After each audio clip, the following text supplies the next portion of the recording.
Biya Kamal ka Online TV ka jan gwasame bana roch bana jelinga roja bana linka jan gwasame roj mishala dano te ka shek mishigat me payda dolwal jaja ban pin re wich ka jupa ban jakule linka lan do bana chin rek ma cha to ko jam amod kan kononi amre rocha me mi jirama jedit ka Online TV de jogono jen nyak nasin ko ken ko blaren content banon ka Online TV bi kan chamala shub kaji gorno jen bi subscribe ka bi notification bell bi jetwain ka jen ba bi rochna nan guji mande ya kweni kimndere gor pinga kora de ja let pingwasamo munyosa gwano jen shim to gone shi jalin ka loda an ler banlinga jen gwasame shalare ne re wik juba ka South Sudan en wote ka Sheikh Mishigade mi payed Abdul Wal chaje ban pin ka jen juba hospital ci Sheikh mutene jen karuni jen dangro bangwan shagade chaje ban pin ko kor ka mi shadap gwasame shalare ne chala doctore no jen cheben ka tiang dol wal lo chaje no gwar to ko ken ki mente ko ken ka shwe daban gwasama ka kore shwe jen ka banya gada pin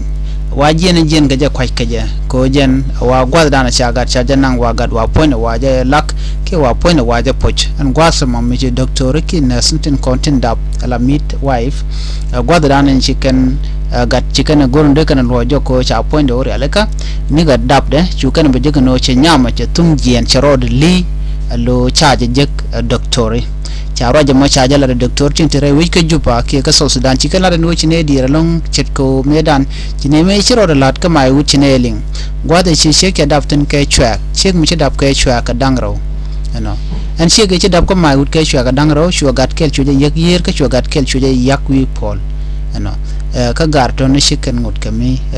tegatin chicken la no en wona me ajen mishilet che de to kon tama ka jen chega me chine chu gorno ba polin ba ga yodaka ka bala ba ka larmana na chi tok ko en chega me mishigat ban pinya she chuang ke she magwa en chega me gwazan gam ga jeten chu agat chu gama latin la dulwal gwazan wa ka me poi ka gat chu ro da chu li ke je chu jen na mo jen dan show de lat ka kuishing mishigat de che ban pin re wich ka juba ka South Sudan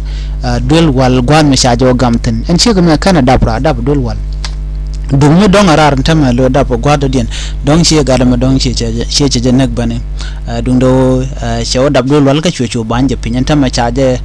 gor police ni ko ba do badana bayan gat pinga je bajalar